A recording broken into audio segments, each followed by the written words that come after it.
नमो बुद्धाय जय भीम विचार मंच आयोजित हिंदी धम्म ग्रंथ पठन मालिका में मैं प्रणाली काटे आप सभी का स्वागत करती हूँ। भगवान बुद्ध और उनका धम्म। महाराजा प्रसेनजीत की धम्म दीक्षा। जब यह सुना कि शाक्य मुनि गौतम बुद्ध पधारे हैं, तो राजा प्रसेनजीत अपने रथ पर चढ़कर जेतवन पहुंचा। दोनों हाथ जोड़कर नमस्कार करने के अनंतर उसने कहा, यह मेरे राज्य का भाग्य है कि आप यहाँ पधारे हैं। आपके समान धम्म राजा के रहते मेरे राज्य पर कोई भी आपत्ति आ ही कैसे सकती है। अब जब आपके दर्शन हो गए हैं, तो कुछ धम्मामृत भी पान करने को मिले। सांसारिक संपत्ति अनित्य है और नाशवान है, किंतु जो धम्म रूपी धन है वह अनंत है और नाशवान नहीं है। राजा होने पर भी संसारी आदमी दुखी ही रहता है, किंतु एक साधारण आदमी भी यदि वह धम्म परायण है सुखी रहता है। धन और काम भोग की तृष्णा के कारण भारी हुए राजा के चित्त की अवस्था पहचान कर तथागत ने उपदेश दिया, जिनका जन्म अति सामान्य स्थिति में हुआ रहता है, वे भी जब किसी धम्म परायण आदमी को देखते हैं तो उनके मन में उस आदमी के लिए आदर की भावना पैदा हो जाती है। तो फिर जिसने पहले बहुत पुण्य अर्जित किए हैं, ऐसे राजा का तो क्या कहना। और अब जब मैं संक्षेप में धर्मोपदेश देने जा रहा हूँ, महाराज मेरे शब्दों को ध्यान पूर्वक सुने और उन्हें हृदयगम करें। हमारे अच्छे या बुरे कर्म छाया की तरह हमारा पीछा करते रहते हैं। जिस चीज की सर्वाधिक आवश्यकता है वह है मैत्रीपूर्ण हृदय। अपनी प्रजा को अपनी अकेली संतान के समान समझे, उन्हें कष्ट न दे, उन्हें नष्ट न करे, अपने शरीर के सभी अंगों को संयत रखे, कुमार्ग छोड़कर सन्मार्ग पर चले, दूसरों को नीचे गिराकर अपने को ऊपर न उठाए, दुखी को सुख और सांत्वना दे, राजकीय ठाट बाट को अधिक महत्व न दे और खुशामदाइयों को मीठी लगने वाली बातें न सुने। अपने आप को काय क्लेश द्वारा पीड़ित करने से कुछ लाभ नहीं है, लेकिन धम्म और सुपथ का विचार करें। हम चारों ओर से शोक तथा दुख को चट्टानों में गिरे हुए हैं और धम्म का विचार करने से ही हम इस दुखों के पर्वत को लांघ सकते हैं। तब अन्याय करने में लाभ ही क्या है। सभी बुद्धिमान शारीरिक ऐशो आराम की उपेक्षा करते हैं। वे कामनाओं से दूर रहकर अपना आध्यात्मिक विकास करने के लिए प्रयत्नशील रहते हैं। जब कोई वृक्ष आग से झुलस रहा हो, तो पक्षी उस पर अपने घोंसले कैसे बना सकते हैं। जहाँ राग का निवास है, वहाँ सत्य कैसे टिक सकता है। यदि किसी को इस बात का ज्ञान नहीं तो किसी विद्वान को ऋषि मानकर चाहे उसकी प्रशंसा ही क्यों न की जाती हो, वह अज्ञानी ही है। जिसे यह ज्ञान प्राप्त है, उसे ही प्रज्ञा की प्राप्ति होती है। प्रज्ञा की प्राप्ति ही मानव जीवन का एकमात्र उद्देश्य है। इसकी उपेक्षा जीवन की असफलता की द्योतक है। सभी धार्मिक मतों की शिक्षाओं का यही एक केंद्र बिंदु होना चाहिए। इसके बिना सब निरर्थक है। यह सत्य कोई प्रव्रजितों के ही लिए नहीं है। इसका संबंध मानव मात्र से है, साधु और गृहस्थ से समान रूप है। व्रतधारी प्रव्रजित में और गृहस्थ में मूलतः कोई भेद नहीं है। प्रव्रजित भी पतित होकर विनाश को प्राप्त होते हैं और गृहस्थ भी ऋषियों के दर्जे तक पहुँचते हैं। कामाग्नि का खतरा सभी के लिए समान है। यह दुनिया को बाढ़ की तरह बहा ले जाता है। जो एक बार इस भंवर जाल में फंस गया, उसका बच निकलना कठिन है। लेकिन प्रज्ञा की नौका विद्यमान है और विचार शक्ति का चप्पू। धम्म की यही मांग है कि आप अपने आप को मार रूपी शत्रु से सुरक्षित रखें, क्योंकि कर्मों के फल से बच निकलना असंभव है। इसलिए हम शुभ कर्म ही करें। हम अपने विचारों की चौकसी रखें ताकि हमसे कोई बुरा काम न हो, क्योंकि जैसा हम बोएंगे वैसा ही हम काटेंगे। आदमी प्रकाश से अंधेरे में और फिर अंधेरे से प्रकाश में जा सकता है। अंधेरे से और भी अधिक अंधेरे की ओर अग्रसर होने के भी मार्ग है। इसी प्रकार प्रकाश से अधिक प्रकाश की ओर बुद्धिमान आदमी ज्ञान के अनुसार आचरण करेगा ताकि उसे और भी अधिक ज्ञान प्राप्त हो। वह लगातार सत्य की ओर अग्रसर होता रहेगा। बुद्धि संगत व्यवहार और सदाचार परायण जीवन द्वारा सच्चे श्रेष्ठत्व का प्रकाश हो। भौतिक वस्तुओं की तुच्छता पर गहराई से विचार किया जाए और जीवन की अस्थिरता को अच्छी तरह समझ लिया जाए। अपने विचारों को ऊंचा उठाओ, श्रद्धा और दृढ़ता को अपनाओ।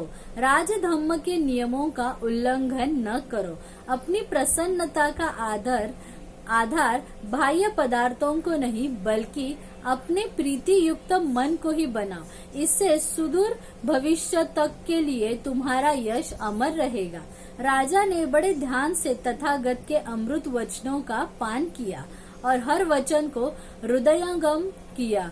उसने जीवन पर्यंत उपासक बने रहने की इच्छा से तथागत की शरण ग्रहण की।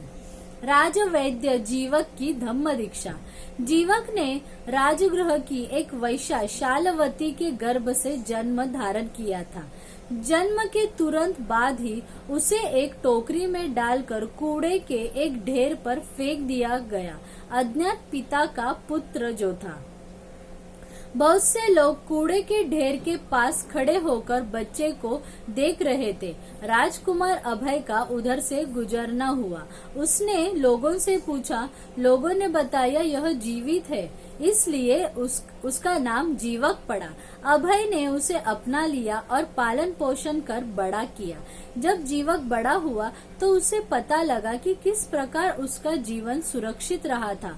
उसकी उत्कट अभिलाषा हुई कि वह अपने आप को दूसरों का जीवन बचाने के ही अधिकाधिक योग्य बनाए। इसीलिए वह अभय को बिना बताए ही तक्षशिला विश्वविद्यालय में पढ़ने के लिए चला गया और वहां उसने अध्ययन में 7 वर्ष बिताए। राजगृह लौटकर उसने चिकित्सा करनी आरंभ की और अचिरकाल में ही बड़ी प्रसिद्धि प्राप्त कर ली। सर्वप्रथम उसने साकेत के एक सेठ की स्त्री की चिकित्सा की। उसके अच्छा हो जाने पर उसे 16,000 कारशापन, एक दास, एक दासी और घोड़े सहित एक गाड़ी मिली। उसकी योग्यता जान अभय ने उसे अपने ही भवन में रख लिया। राजगृह में ही उसने राजा बिंबिसार का भयानक भगंदर रोग अच्छा किया। कहा जाता है कि इससे प्रसन्न होकर राजा की सभी 500 रानियों ने अपने अपने सभी गहने जीवक को दे दिए। उल्लेख करने लायक चिकित्साओं में उसकी एक वह शल्य चिकित्सा थी जो जीवक ने राजगृह के एक सेठ की खोपड़ी की थी और दूसरी बनारस के उस श्रेष्ठी के लड़के की जो अंतड़ियों के रोग से चिरकाल से दुखी था। जीवक को राजा ने अपना तथा अपने रनिवास का राजवैद्य नियुक्त किया, लेकिन जीवक की तथागत से बड़ी भक्ति थी। वह शाक्य मुनि गौतम बुद्ध और संघ का भी चिकित्सक था। वह तथागत का उपासक बना। भगवान बुद्ध ने उसे भिक्षु नहीं बनाया, क्योंकि वह चाहते थे कि वह चिकित्सा द्वारा रोगियों और जीवकों की सेवा करता रहे। बिंबिसार की मृत्यु के अनंतर जीवक उसके पुत्र अजात शत्रु का भी चिकित्सक रहा। पितृ हत्या का पाप कर चुकने के बाद अजात शत्रु को तथागत के समीप लाने में मुख्य हाथ जीवक का ही था। रट्ठपाल की धम्म दीक्षा। एक बार जब भिक्षु संघ सहित भगवान बुद्ध कुरु देश में चारिका कर रहे थे तो वह कुरु जनपद के ही तुल्लकोटित नाम के एक निगम में ठहरे। जब कुरुवासियों को पता लगा तो वे भगवान बुद्ध के दर्शनार्थ पहुँचे। जब वे आकर बैठ गए तब तथागत ने उन्हें धम्मोपदेश दिया। उपदेश श्रवण कर चुकने पर तुल्लकोटि के ब्राह्मण गृहपति उठे और श्रद्धा भक्ति पूर्वक नमस्कार कर चल गए। उन ब्राह्मण गृहपतियों के बीच रट्ठपाल नाम का एक तरुण बैठा था, जो कि एक श्रेष्ठ कुलोत्पन्न था। उसके मन में आया, जहाँ तक मैं समझ सकता हूँ, जिस धम्म का भगवान बुद्ध ने उपदेश दिया है, गृहस्थी में रहते हुए उसे उतनी पवित्रता, उतनी संपूर्णता के साथ आचरण में लाना आसान नहीं। यह कैसा हो यदि मैं बाल दाढ़ी मुंडा काशाय वस्त्र धारण कर गृहस्थ न रहे प्रव्रजित बन जाऊं, घर बारी से बेघर बारी। जब ब्राह्मण गृहपति अभी बहुत दूर नहीं भी गए होंगे, रट्ठपाल भगवान बुद्ध के पास आया और अभिवादन कर चुकने के अनंतर उसने अपना विचार तथागत की सेवा में निवेदन किया। उसने प्रार्थना की कि उसे प्रव्रजा मिले और उपसंपदा मिले। तथागत ने पूछा, रट्ठपाल, इसके लिए क्या तुम्हें अपने माता पिता की अनुज्ञा है? भगवान, नहीं।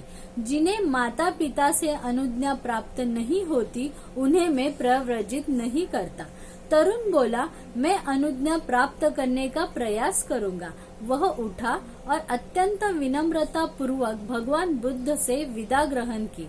वह घर पहुंचकर उसने माता पिता से अपना विचार प्रकट किया और उनसे भिक्षु बनने के लिए अनुज्ञा मांगी। माता पिता बोले, रट्ठपाल, तू हमारा प्रिय पुत्र है, अत्यंत प्रिय पुत्र। तू ही हमारा एकमात्र पुत्र है। तू आराम में रहा है, आराम में पला है। तुझे दुख का कुछ अनुभव नहीं। जा, खा पी मौज कर और जितने चाहे पुण्य कार्य कर। हम तुम्हें प्रव्रजित होने की अनुज्ञा नहीं देंगे। तुम नहीं रहोगे तो हमारा जीना दूभर हो जाएगा। हमारे लिए जीने में कुछ आनंद नहीं रहेगा। हम तुम्हें जीते जी घर से बेघर हो भिक्षु बनने की अनुज्ञा क्यों दे? रट्ठपाल ने दूसरी और तीसरी भी बार प्रार्थना दोहराई। उसके माता पिता का एक ही उत्तर था। जब वह इस प्रकार अपने माता पिता की अनुज्ञा प्राप्त करने में असफल रहा, तो वह तरुण नंगी जमीन पर लेट गया और बोला, या तो मैं भिक्षु बनूंगा या यही पड़ा पड़ा मर जाऊंगा। उसके माता पिता ने भिक्षु बनने के प्रति अपना विरोध प्रकट करते हुए उससे उठ बैठने का बहुत आग्रह किया, लेकिन रट्ठपाल मुंह से एक शब्द नहीं बोला। उन्होंने दूसरी बार और तीसरी बार भी इस प्रकार बार बार आग्रह किया, तब भी रट्ठपाल चुप ही रहा। उसके माता पिता ने रट्ठपाल के मित्रों को सारी बात बताकर उनसे कहा कि वे अपनी ओर से रट्ठपाल से आग्रह करें। उसके मित्रों ने 3 बार प्रयास किया, किंतु वह एक शब्द नहीं बोला। तब उसके मित्र रट्ठपाल के माता पिता के पास गए और बोले, वहाँ वह नंगी जमीन पर पड़ा है, कहता है या तो भिक्षु बनूंगा या वही पड़ा मर जाऊंगा। यदि तुम अनुज्ञा नहीं दोगे तो वह जीते जी कभी नहीं उठेगा, लेकिन यदि तुम अनुज्ञा दे दोगे तो उसे भिक्षु बनने पर भी देख सकोगे। यदि भिक्षु जीवन में उसका मन नहीं रमेगा, अर्थात उसे भिक्षु रहना अच्छा नहीं लगेगा, तो यही वापस चले आने के अतिरिक्त उसका दूसरा क्या करेगा? आप उसे अपनी अनुज्ञा दे ही दे। अच्छा, हम अपनी अनुज्ञा देते हैं, किंतु भिक्षु बन चुकने के बाद हमें मिलने के लिए आना होगा। उसके मित्र तुरंत रट्ठपाल के पास गए। उन्होंने उसे जाकर कहा, तुम्हारे माता पिता ने तुम्हें इस शर्त पर भिक्षु बनने की अनुमति दे दी है कि भिक्षु बनने पर तुम उनसे मिलने आओगे। तब रट्ठपाल उठ बैठा और सशक्त होने पर तथागत के पास पहुंच और अभिवादन कर चुकने पर एक और बैठकर निवेदन किया, मुझे अपने माता पिता से भिक्षु बनने की अनुज्ञा मिल गई है। मेरी प्रार्थना है कि भगवान मुझे संघ में दीक्षित कर ले। रट्ठपाल ने प्रव्रजा और उपसंपदा प्राप्त कर ली। तुल्लकोटित में यथेच्छ ठहर कर इसके 2 सप्ताह बाद भगवान बुद्ध चारिका के लिए श्रावस्ती की ओर चल पड़े। श्रावस्ती वे अनंत पिंडक के जेतवन रामन में विहार करने लगे। अकेले एकांत में रहते हुए सतत प्रयत्नशील रट्टपाल ने अचिर काल में ही उस उद्देश्य को प्राप्त कर लिया जिसकी प्राप्ति के लिए कुलपुत्र घर से बेघर हो भिक्षु जीवन ग्रहण करते हैं, मानव का श्रेष्ठतम आदर्श। तब वह भगवान बुद्ध के पास गया और अभिवादन कर चुकने के अनंतर बोला, आपकी अनुज्ञा से मैं अपने माता पिता को देख आना चाहता हूँ। अपने चित्त से रट्टपाल के चित्त को जानकर और रट्टपाल के पुनः गृहस्थ न बनने के बारे में पूरी तरह आश्वस्त होकर तथागत ने उसे जब जाने की अनुमति दे दी, तब अत्यंत विनम्रता पूर्वक भगवान बुद्ध से विदा ग्रहण कर अपना पात्र चिवर ले रट्टपाल थुल्लकोटित की और चारिका के लिए निकल पड़ा, जहां पहुंचकर उसने कुरु नरेश के नौगद्यान में विहार किया। दूसरे दिन प्रातः काल जब वह भिक्षाटन के लिए निकला तो प्रत्येक घर के सामने भिक्षा के निमित्त खड़ा होता हुआ रट्टपाल अपने ही घर के द्वार पर आ पहुंचा। अंदर कमरे के बीच दरवाजे में उसका पिता कंघी से अपने बाल संवार रहा था। रट्टपाल को दूर से आते देखकर बोला, ऐसे ही सिर मुंडों ने मेरे इकलौते प्रिय पुत्र को घर से बेघर बना दिया, इसलिए अपने ही पिता के घर से रट्टपाल को कुछ नहीं मिला, एक इनकार तक नहीं, मात्र गालियां। ठीक उसी समय घर की एक दासी पहले दिन का बासी चावल फेंकने जा रही थी। रट्टपाल ने उसे कहा, बहन, यदि इसे फेंकने जा रही हो तो इसे मेरे पात्र में ही डाल दे। जब दासी उसके पात्र में बासी चावल डाल रही थी, उसने रट्टपाल के हाथ पांव और स्वर पहचान लिया। वह दौड़ी दौड़ी अपनी मालकिन के पास गई और बोली, मालकिन, मालूम होता है कि छोटे मालिक वापस लौट आए हैं। माँ बोली, यदि तेरा कहना ठीक है तो तू दास्ता के बंधन से इसी क्षण मुक्त हुई। वह दौड़ी दौड़ी अपने पति के पास गई और कहा कि उसने सुना है कि उसका पुत्र लौट आया है। झाड़ी के नीचे बैठा रट्टपाल वह बासी चावल खा रहा था कि पिता आ पहुंचा। बोला, प्रिय पुत्र, क्या यह हो सकता है कि तुम ही बैठे यह बासी भात खा रहे हो? क्या तुम्हें अपने घर नहीं आना चाहिए था? रट्टपाल का उत्तर था, गृहपति, हम बेघरों का क्या घर, हम तो घर छोड़ चुके। हाँ, मैं तुम्हारे घर आया था जहाँ मुझे कुछ नहीं मिला, इनकार भी नहीं, मात्र गालियाँ। पुत्र, आओ घर चले। नहीं गृहपति, मेरा आज का भोजन समाप्त हो गया। अच्छा तो पुत्र, कल का भोजन ग्रहण करने का वचन दो। भिक्षु रट्टपाल ने मौन से स्वीकार कर लिया। तब पिता घर के भीतर गया। उसने आज्ञा दी कि सोने का ढेर लगाकर उसे चटाई से ढक दिया जाए। उसके बाद उसने अपनी पुत्र वधू से, जो रट्टपाल की पूर्व भार्या थी, कहा कि वह अपने को अच्छे से अच्छे उस श्रृंगार से अलंकृत करे जिसमें अलंकृत देखकर उसका पति उससे प्रसन्न होता था। रात के बीतने पर घर में अच्छे से अच्छा भोजन तैयार कर रट्टपाल को तैयारी की सूचना दी गई। उस पुरवार हमें रट्टपाल उचित ढंग से चीवर धारण किए तथा अपना पात्र चीवर लिए आकर अपने लिए सज्जित आसन पर विराजमान हुए। तब उस सोने के ढेर पर से चटाई हटवाकर रट्टपाल के पिता ने कहा, यह तुम्हारा मातृधन है, यह पितृधन है, यह तुम्हारे दादा के समय से चला आया है। तुम्हारे पास भोगने के लिए बहुत है और पुण्य करने के लिए भी बहुत है। पुत्र, अपनी श्रमणचर्या को त्याग दो। गृही के निम्न स्तर के जीवन को पुनः अंगीकार कर ले। भोग भी भोग और पुण्य भी कर। रट्टपाल का उत्तर था, गृहपति, यदि मेरा कहना मानो तो सोने के इस सारे ढेर को गाड़ी में लदवा कर बीच गंगा में फेंकवा दो। यह किस लिए? क्योंकि इससे तुम्हें दुख, दर्मनस्य, क्लेश, मन और शरीर की पीड़ा और कष्ट ही होने वाला है। उसके पांव पकड़कर रट्टपाल की अन्य पत्नियां पूछने लगी कि आखिर वे अप्सराएं कैसी है जिनके लिए वह यह ब्रह्मचर्य वास कर रहा है। रट्टपाल का उत्तर था, बहनों, किन्हीं अप्सराओं के लिए नहीं। अपने लिए बहनों संबोधन सुना तो सभी देवियां मूर्छित होकर जमीन पर गिर पड़ी। रट्टपाल ने पिता से कहा, गृहपति, यदि भोजन कराना है तो दो, कष्ट मत दो। पुत्र, भोजन तैयार है, करो, कहकर पिता ने रट्टपाल को यथेच्छ भोजन करवाया। भोजनांतर रट्टपाल कुरु नरेश के मृगोद्यान में चला गया और वहां पहुंचकर मध्याह्न की कड़ी धूप के समय एक वृक्ष की छाया के नीचे बैठ गया। अब राजा ने अपने माली को आज्ञा दे रखी थी कि उसके बाग को देखने आने से पहले वह उसे ठीक ठाक करके रखे। माली अपना काम कर रहा था। उसने रट्टपाल को एक वृक्ष के नीचे बैठा देखा।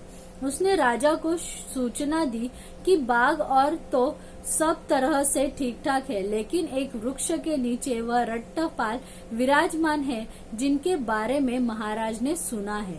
आज उद्यान यात्रा रहने दो। आज मैं उन श्रमण के दर्शन करूंगा।